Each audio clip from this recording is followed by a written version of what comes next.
Hey guys, Brent Campbell again. A frustrating reality of having a fast car, at least in the US, is that it's surprisingly hard to find a road where you can really drive it. From left lane hogs to pokey drivers on 2-lane roads, enthusiasts, such as ourselves, rarely get a break to simply enjoy the drive. A BMW E60 M5 can accelerate from 0 to 205 miles an hour in just 55 seconds, which is amazing and so cool, I think. But where can you actually use that kind of power? Sure, to some degree, as discussed before, on the open road. But also, when most engines are running out of breath, the M5's V10 is at its happiest, finally getting to stretch its legs and make that explosive power that's so intoxicating to experience. Well, with the M5 and a mountain road to myself recently, I got to do just that. And I wanted to do what I could to share the experience with you here, along with a stunning view atop it.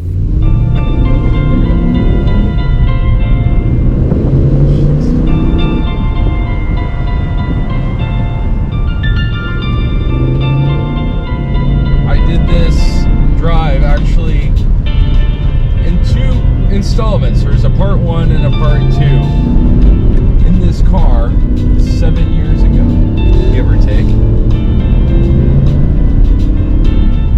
First time I've been up here since then, and I remember thinking how great this road is because you can really drive the car. A huge problem with the S85 V10 is that for all its high-end power and incredible power it makes, in the low end it really doesn't, and day to day you're using 1,000 RPM to 4,000 RPM, but very rarely do you need to go past that. So in a lot of respects the engine doesn't get used very much, but on a road like this, perfect.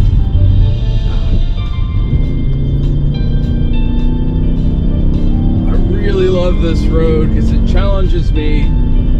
It's not punishing. I'm not trying to prove anything. I'm not trying to get every little corner just right. I'm just enjoying the drive and letting the car do its thing.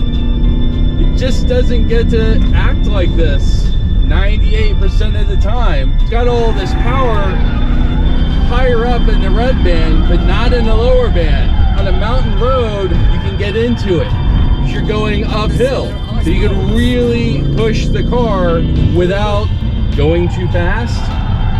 You can use its cornering abilities.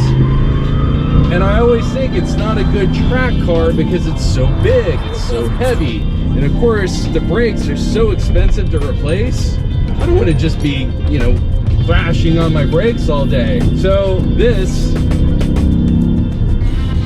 is perfect, I think.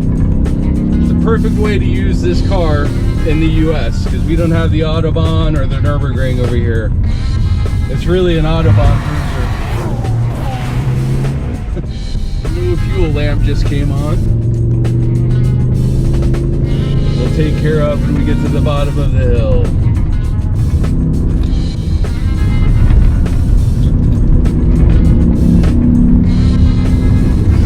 Woohoo!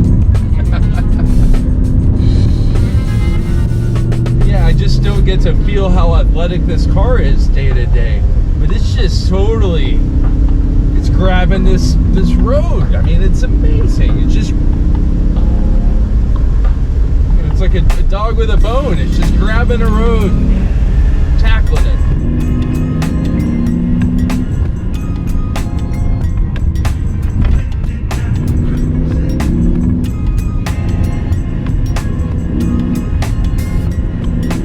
Oh, yes, yes.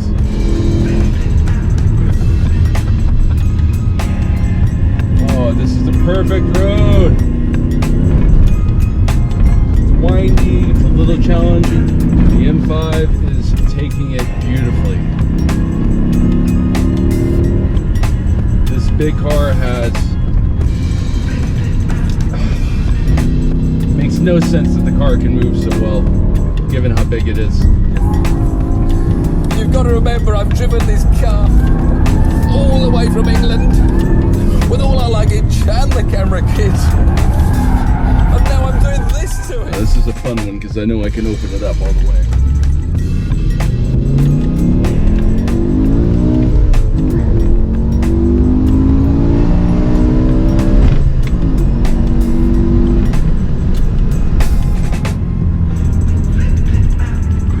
very much right down there is a cliff.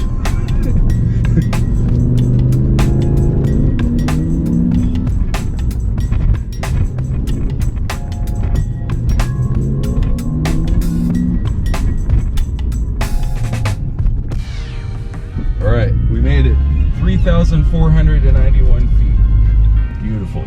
More than likely, my next video will be a much needed update on the long-term costs of owning my M5. I've now had it for 9 years. My brother before me for 3 years. Now 15 years old and approaching 100,000 miles, many parts have worn out and needed to be replaced. I'll be giving you a full update on what we've done. Same with my E46 M3, which has needed its share of work too. No matter how you approach it, cars are expensive. Sports cars, much more so. But I just love them. And as some say, and I agree, life is too short to drive boring cars. Anyway, thanks for watching.